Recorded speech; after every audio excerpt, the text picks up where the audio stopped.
Welcome back to the channel, Working Rover Time. I am at my buddy Jacob's house. This is his Instagram handle is Gates Garage. He's having some fun with his fun little I don't even know, CRV. He's got the thing, it's decked out, custom lift kit. It's on it's got a solid locked axle. It's a riot. So there it is. That's his party truck. So anyway, he's got a carport that he's building out this way. He's got a $700 disco that we're gonna run through later. But for now, we're actually getting prepped to do some rust removal. So this is what's going on here.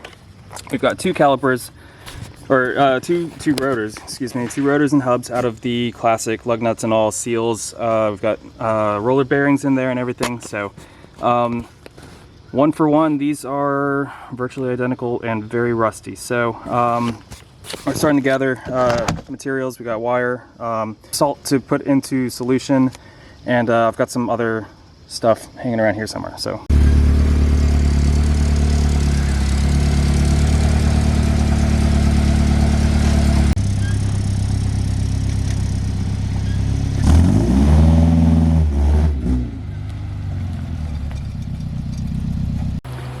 here are the supplies needed for our little experiment.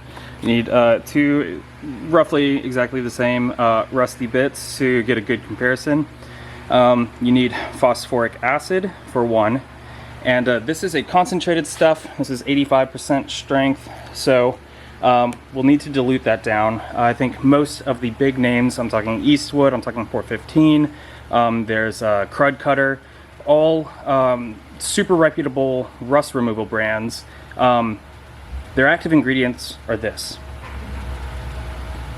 This was $40 for two of these, a gallon of them, of the chemical. But all the big names use anywhere from 5, 7, 10% concentrate. So we're going to take this 85% concentrated strength and kick it down to 10%, and we'll see how that does. Other thing is a generic power supply. This is just for like electronics testing, circuit testing and stuff. Comes with a power cord, 2 leads, and you can vary the voltage and amperage.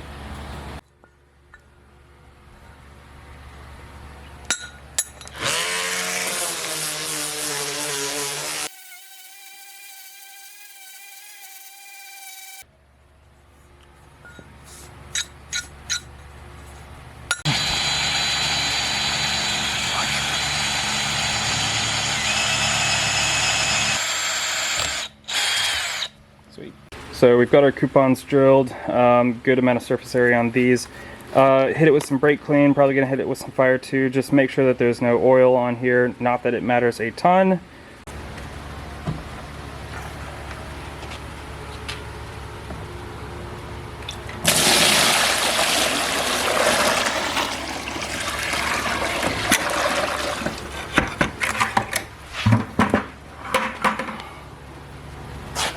So I've got our anodes here.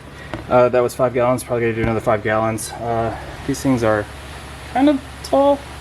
They'll displace a lot of water, but I think that it'd be better to have more water anyway. All right, so we have 10 gallons of water. We have a rust steel rotor in there. That's not bare steel, that is corrosion that is sitting on top.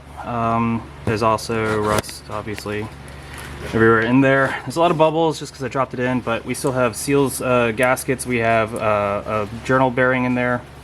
Yeah, we're gonna hook some wire up to it. We'll get the juicer, we'll get that set up, and then this should start bubbling. Oh, and I still need to add salt to this.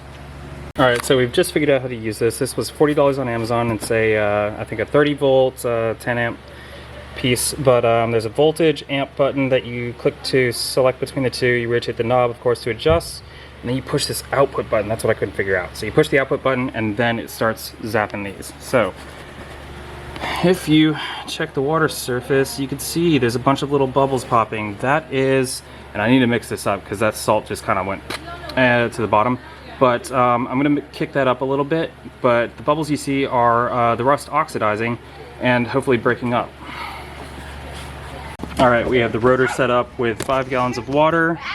One of these bottles, concentration comes out to a little less than 10%, maybe closer to like 8.5 or so.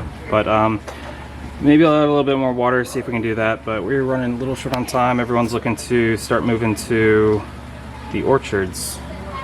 So we're set up. I'm going to check the leads on these, make sure that they're in the right direction. But that is bubbling, that acid's rolling, and we're going to let these sit for 18 hours. That is 5:12 tomorrow morning, according to my nuclear physicist friend Scott. Alright, so we are 5.5 hours in. We've got the electrolysis on the right, the phosphoric acid on the left. That actually got diluted down to a little bit shy of 10% concentrate of the acid. And when we first dropped them in, this one reacted immediately. You know, bubbles coming off of the, actually it started coming off the anode, and that's how I knew that I had my wires crossed, so I twisted those back, and then the rotor started bubbling immediately. So there's still a little bit of stuff going on there. You can see that it is still very active, but the phosphoric acid, which was really slow to start, is, I mean, just churning away. So still a race to the finish. I am hesitant to leave it for another 12 hours, but do it for science. I wish I could describe the smell that's coming off of this. It just smells like farts. Super active. Every now and again, you get a pocket of trapped air underneath, and it'll have a big old burp. So that's pretty cool. I will say that I did move this bucket closer to the hydrolysis bucket, and so a lot of the scum that was kind of like, you know, it was disturbed. So this isn't like exactly how I found it. However, I don't think that that's important at all. If you want to focus on the anodes in here, are getting real scummy. You could see rust falling out of solution. Not that it was in solution, but collecting on the bottom. Had a big level of surface scum. It's hard to explain. The steel tire wire that we dropped in is just extremely rusty, and I'm a little bit concerned that I didn't use enough wire, perhaps. That rotor is an awfully big piece. It's a rotor bearing combo. Like I said, even the bearings and seals are all still in there. There was gear oil in there. You could definitely smell that, but the idea behind this is that we are just going to replace all that stuff anyway, so no worries if that stuff gets damaged. Worst thing that could happen here is I don't know, maybe the surfaces of the, like the mating surfaces of the bearing to the rotor corrode away, or the bearing to the bearing cap that seals the stub axle in erode away. But that is stuff that is like easily, you can easily flatten it, reseal it, etc. Good morning. The time is 6:20. It is 6:20:30. We are running on 3 hours of sleep, but that's okay. We just have extra good results, I'd guess. I don't know. So, correction to one of my previous statements, I did a little bit more research. I was curious about the byproducts of these two reactions, because I know that electrolysis will split water molecules into H2 and O2. That is, you know, generally how they create those two gases using water. There's a lot of theory. I'm not going to mess with any of that. Anyway, that removes rust. This, there's a couple of theories online. This converts rust, and so the important distinction is that that will physically remove it. This stuff will convert it. And what this does is the phosphoric acid will, you know, effectively neutralize the rust, the iron oxide, and basically make it into something inert. It's not going to keep eating away at it. People do complain about a black film that forms around it. what it is two molecules of that combined with one molecule of the iron oxide rust combine into iron 3 oxide and water. And some people allege that iron 3 oxide is water soluble. I haven't done that much research. Truly, I don't really care. I just want to make sure that me being in a closed garage with the bubbles wasn't going to be a big issue. But, you know, we've got a couple of air vents around somewhere, whatever. So, I'm going to pull these out. I'm going to throw them on some towels, very scientifically, and then we'll give them a little water bath to kind of neutralize any of the acid, and then to kind of wash away some of the, I don't know, electricity. What? Cut. So here we are right off the bat with the phosphoric acid. You can still see it bubbling away over there. Haven't rinsed them off. I will. People do complain that without giving them something of an immediate rinse, that phosphoric acid will dry and leave a white residue that is only removable by mechanical removal, a wire wheel. So this, though, you can see has cleaned up quite a bit, and that is a really nice surface.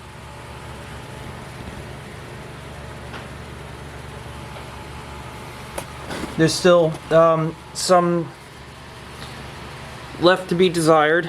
Can't have it all around here, but this is, I'd say 70% better. If I had to quantify it, 70% better. And over here in the electrolysis tank, what's curious is that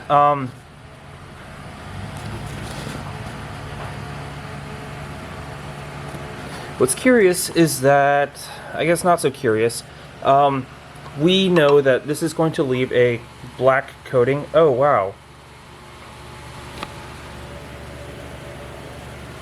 Okay.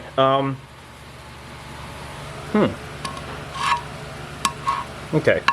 This will eat down to the bare metal, and eventually electrolysis will start eating the parent metal. But we have more pitting, so stuff was pulled out of the material, and that's not, you know, necessarily a bad thing. Yeah, most of this is just scrubbing right off. But the first thing that I noticed was that while it doesn't appear to be better, we are in fact left with cleaner areas. And I can't tell if that is flash rust, if that is residual crud that just needs to be scrubbed away. So what I'm going to do is I'm going to take them outside, I'm going to give them a light rinsing, and then I'm going to, I've got a wire brush around here, I'm just going to take some like isolated spots and just kind of lightly brush it. Like, I don't know how some of you are with a toothbrush, but I'm going to go kind of toothbrush weight with it, and just see what knocks off, see how it compares to the part straight out the bath. Wow. I guess I just need to get into it and start showing you. So the electrolysis, this is after a rinse with a hose, the jet setting to knock off any kind of loose stuff, and then a slight brushing.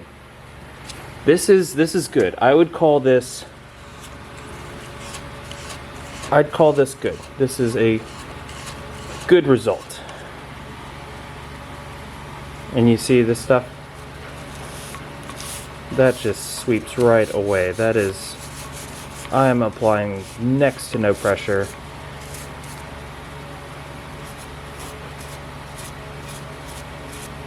This is just falling right off. This side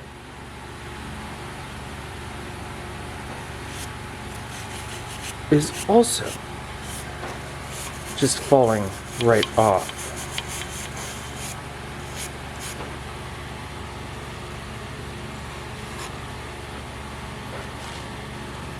So if you've ever like used a wire brush on grease or oil or grime, just kind of like road buildup, that's what this feels like. This feels like I'm knocking off like some kind of heavy. You can see I don't get it all on the first pass. It leaves like there's a lot of kind of gunk. But once you get past all that, this is a really, really good product also.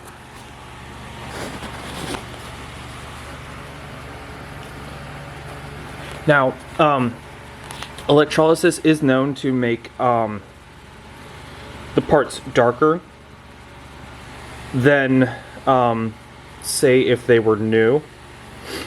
Not that this is new, but this gives you an idea of more what new would look like. That is like, that is steel.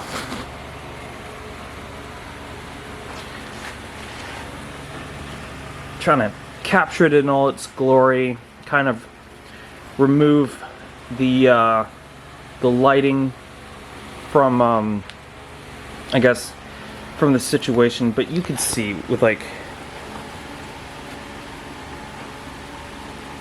these two are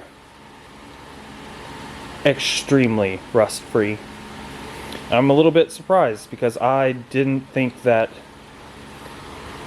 electrolysis would be as productive, to be honest.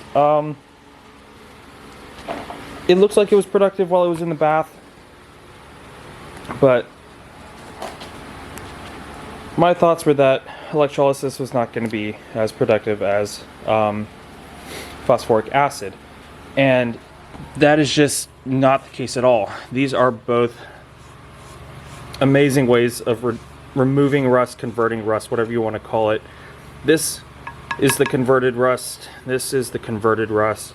That right there is steel. That is just pure, straight up steel. So that is pretty freaking amazing. I guess when it boils down to it, all things alike, apples to apples, this gives off a farty smell. This requires a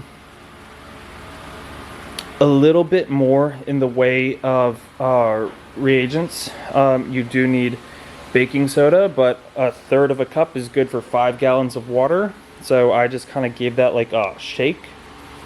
And, you know, I could use that like for who knows how many other parts. If you take the wire, string it through, like you could string it through like 50 little pieces of whatever, and as long as there's a conversion rate, so like as long as your sacrificial steel, and we'll look at that in a second, as long as your sacrificial steel has so much surface area compared to the surface area of the rust you're trying to remove, that will determine the size of your bath, how many parts you put in there, etc., etc.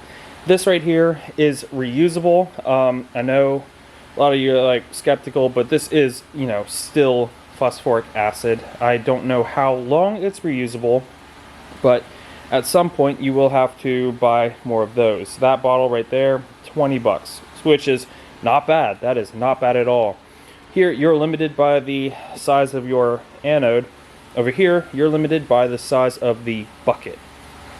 I could fill this up with parts, and as long as it was submerged under the phosphoric acid, that would be just as effective as using this setup in the proper technique. That power pack was 40 bucks. 2 of those bottles was 40 bucks. So $40, $40, plus $5 over there for the baking soda, and you've got yourself a somewhat equal comparison. And I like the look of this more. Phosphoric acid is not as aggressive as the stuff that they use to clean concrete, muriatic acid, hydrochloric acid. And so this will come to a point where this no longer eats away at anything. The phosphoric acid only wants to react with the iron oxide and could not care less about the steel. Over here, electrolysis erodes the surface. It breaks up that layer between the rust and the parent metal, and that's why you see like flakes and stuff chunking off. It kind of loosens that. It's like a paint thinner. But this will also erode at the parent metal, you know, given a high enough amperage, given enough time. A long list of variables that I won't really get into. There's a lot of study going on with electrolysis, and people use both of these equally for parts cleaning. So I've spent about the same amount of time cleaning both of these up, and I no longer straddle the fence. I think we have a winner. And my call goes towards phosphoric acid. And I only made that determination after trying to clean this stuff up. So this was an excellent method. I started with the brush. I scrubbed, brushed as much as I could, and that was like pretty useful for knocking off stuff. I tried wiping it with the towel a little bit. That wasn't so helpful. I did still have to use the brush to knock off some of the more adhered stuff. Yeah, so did that, went over here, took the brush, started scrubbing, brushing, and at some point I said screw it, and I grabbed the towel and I started wiping it, and it just swept right through it. So for the ease of cleanup, I would go with phosphoric acid. Not that this is a bad alternative, this has much easier cleanup. And also for the fact that you can stuff as many parts as you can reasonably fit in this bucket, or in that water level in there, and not have to care about wiring everything, about finding an appropriate anode. This one is a lot more reusable. I think that it is cheaper as far as extended use goes. Like, you could probably get like far more uses out of electrolysis, and it does provide a very good product. But the phosphoric acid, you know, you got to pay 20 bucks a bottle for this much of that much. So not a bad option, but you don't have to fuss with all the wiring and all that stuff. So and it cleans up like probably 2 times easier, maybe 2 times easier. So I'm going to hit both of these with a thin coat of oil so that they don't flash rust. I did notice that this part had flash rusted. I don't know if it was flash rusted or if it just didn't convert along the bottom edges of this flange as well as this. This I didn't notice so much rust underneath the flange. This I did notice a lot more. It did wipe right off. I don't know if that, what I'm trying to get at is that there's still like some level of, I don't know, we still have some variables between the two. So I would have expected this to be just fine because it was submerged and, you know, there was surface contact with the entirety of the bath. However, caveat that bubbles do rise and they do get trapped up underneath things, and so there are pockets of air where the acid is not directly reacting with the surface of the metal. So this, it just reacts with the entire surface as long as you have it wired and as long as there's like a consistent current through it. I did notice that the lug nuts from the electrolysis didn't brush off as cleanly as I would have liked. I don't know if that there was like too little contact here, or yeah, I don't know. Focus. So, anywho, there was that. These lug nuts cleaned up a lot better because it was just a matter of surface area in contact with the acid. So, If you've got like super complicated parts where there's like a high chance that air bubbles get caught, I would probably lean towards electrolysis. If you have, you know, just a part that you need to throw into a bath, you could reuse that bath. If you have a bunch of parts that you just want to throw in there, I would use phosphoric acid. I found no real difference in like degradation of the base material. You can still see like milling marks on both of these flanges, so I call that a success, win from both teams. It is hard for me to say which one is objectively better. Please make your own decisions. I'm going to throw in some pictures. Hash it out in the comments if you care to. While you're down there, consider giving me a like. Roll the pictures.